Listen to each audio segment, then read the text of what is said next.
So, hello guys, nandito na naman tayo sa Kabady Moko Usapang Business. So, kasama natin si Ma'am Catherine po, Catherine Casaol, dito pa rin sa Tigaon, Camarines Sur. So, ngayong araw na to guys, bibisitahin natin yung kanyang baboyan at titingnan natin paano ba tumatakbo yung negosyo na ganyan. So, Ma'am, pwede na po kami dito sa inyong magandang baboyan. So guys, eto, ang ganda dito. Presko guys dito sa baboyan ni na Madam. Ayan.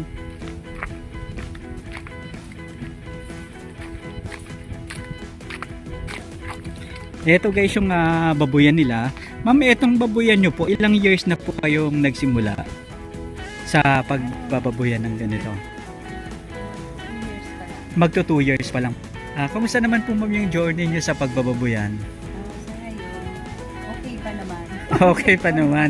So, ma'am, noon po, ilan po yung baboy na inaalagaan nyo? Yung nagsisimula pa lang po kayo? Simula po kami, Dalawa. Oo. Tapos kasunod na roll, patining po yun? Fattening. Opo. Tapos yung pagbenta namin, bumili ulit kami ng isa. Isa. Tapos ginawa namin, inahin. Inahin. Oo. Tapos yun na. Tapos yun na. Opo. Oo.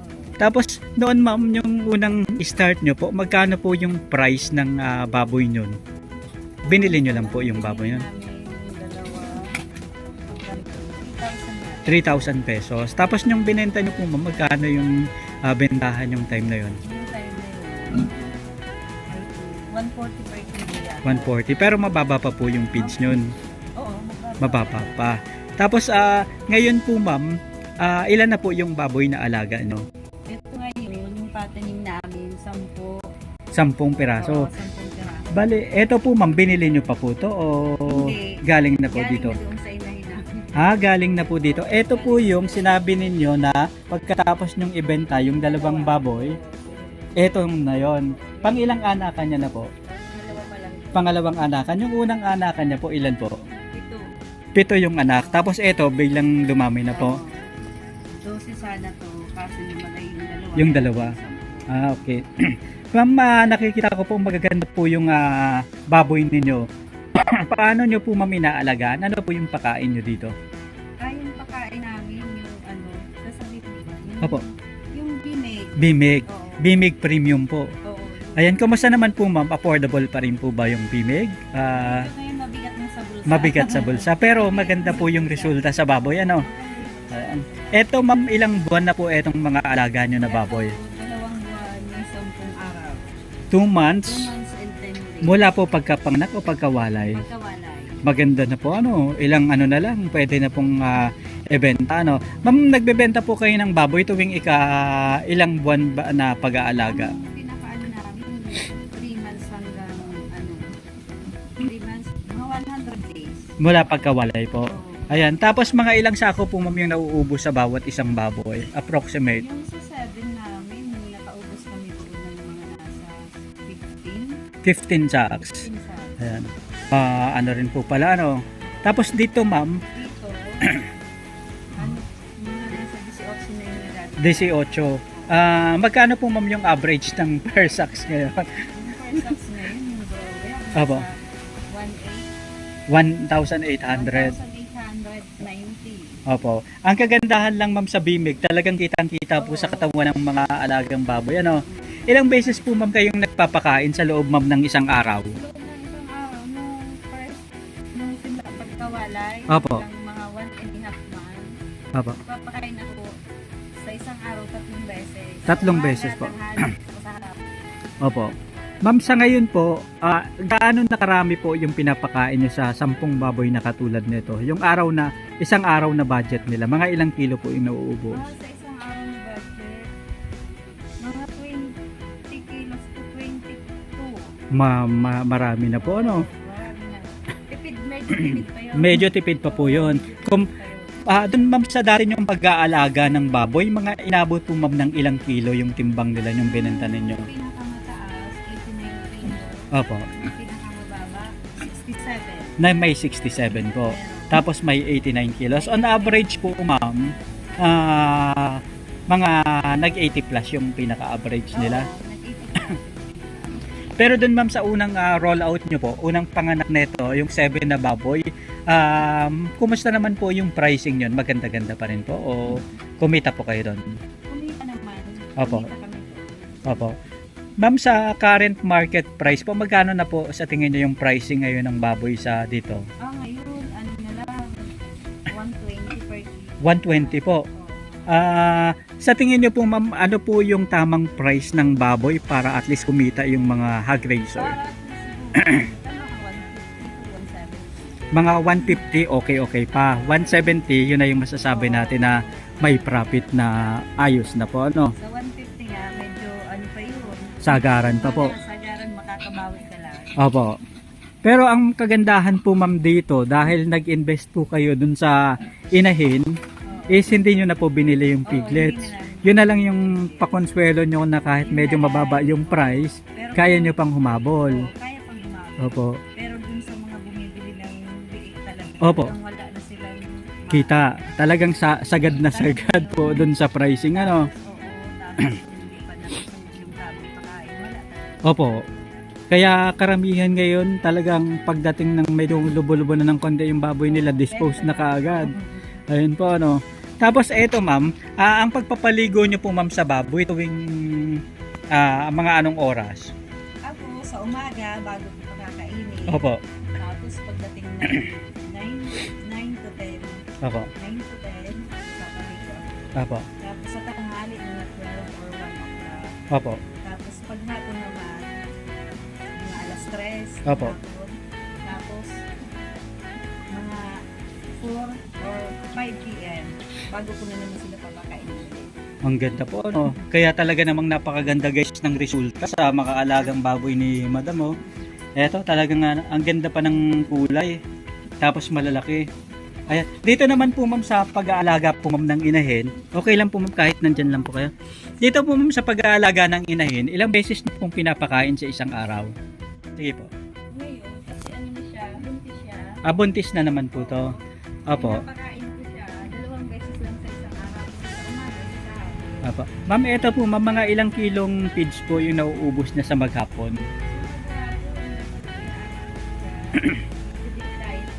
Opo. Mga 2 kilo pwede na, 4 bits yun.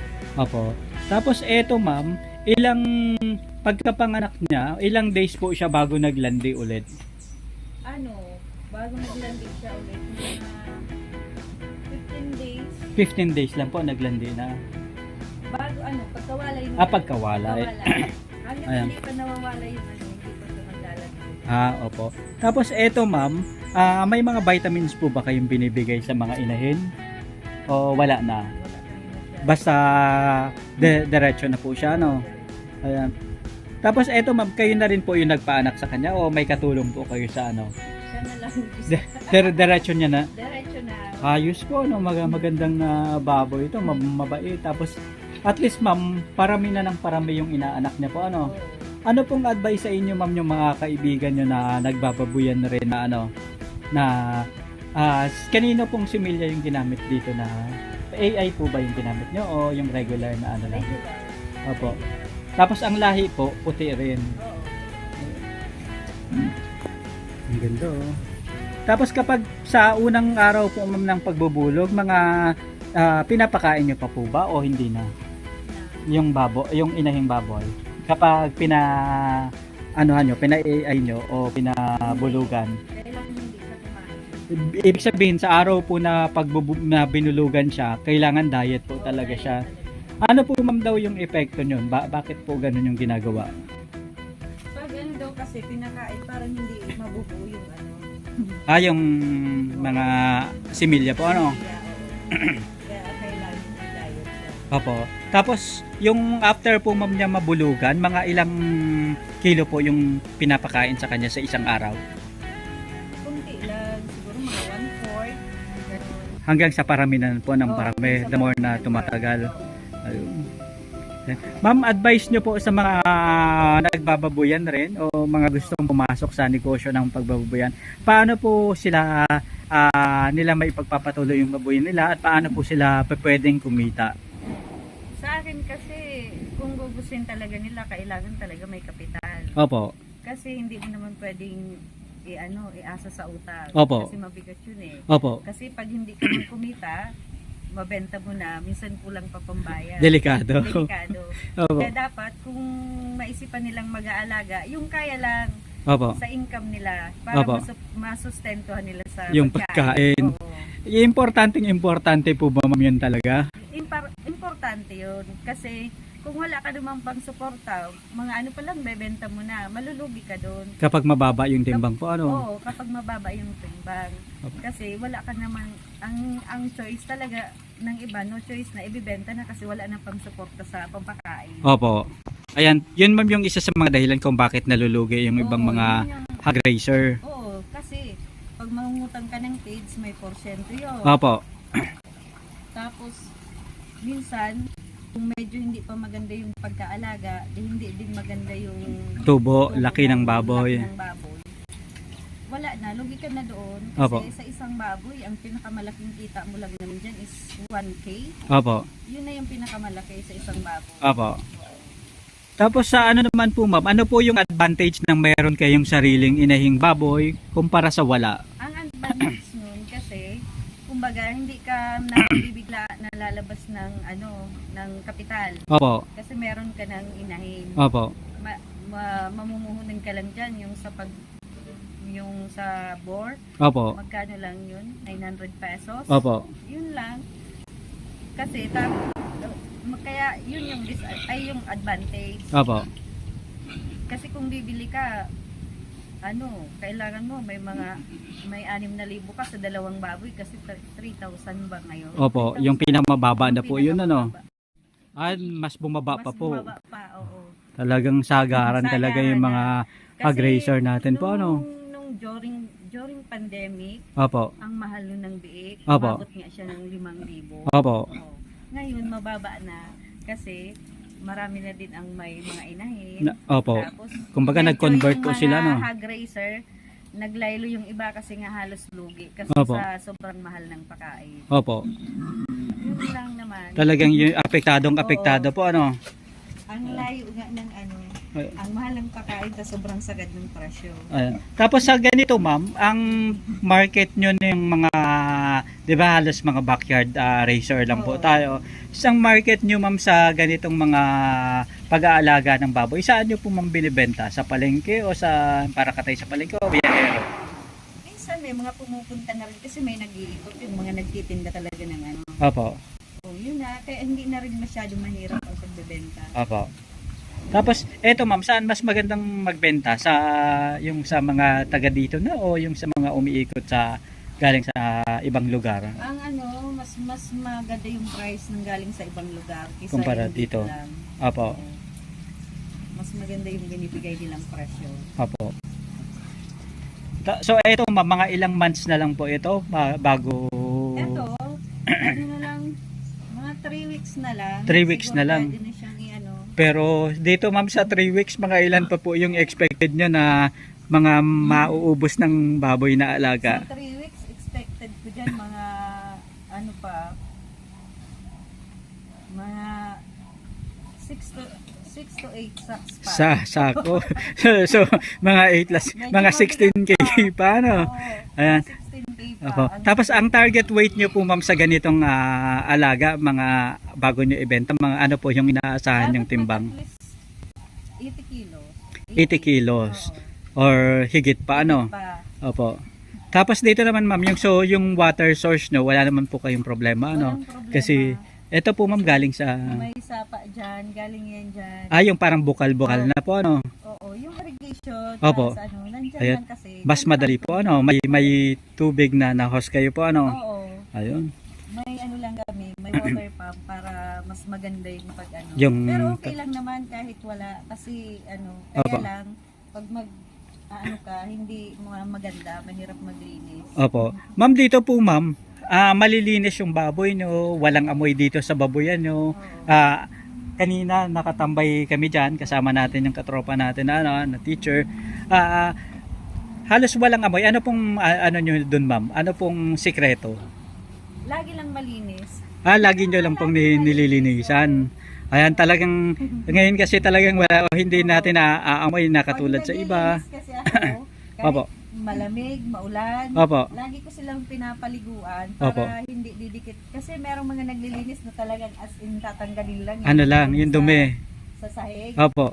Minsan hindi na pinapaliguan yung baboy. Opo. Ay, hindi yung pwede sa akin. Opo. Ayun. Lagi, bago ko sila papakainin talaga papaliguin ko sila. Opo. Kasi minsan nakaka-apekto din yun sa kanila. Pagkakain sila, malinis sila. Opo. Dapat malinis talaga. Opo. Ma'am, ano po kayo? Wet feeding o dry feeding? Wet. Oh, talagang may tubig, May po. tubig talaga. Pero yung Kasi- pellet po ba yung pakain nyo sa kanila o yung mash? Ano, yung pile. Opo. Tapos tinutubigan po. Ano? Oo. Ano pong advantage nyo, ma'am? Mas maganda pag may tubig kasi siya kasi medyo nakakaano yun sa baboy. Sa Pag dry kasi, medyo ano yun eh, hindi siya maganda. Opo. Kasi yung tubig medyo nakakadagdag din sa weight nila. Ng Opo. Mm. Yun. Ano po ma'am yung sikreto para tumagal sa ganitong negosyo o para magtuloy-tuloy yung negosyo na pagbababoyan? Ang sekreto lang naman is kung talagang gusto mo, Opo. lagi kang may nakalaan na budget. Yun lang talaga. Yun lang talaga. Para at least Oo. sure ball na Oo. continue. Ano? Oh, sure ball na Ayan. continue. Yun lang naman talaga yung pinaka-hindrance. Opo. Kahit sa anong negosyo naman. Opo. Oo.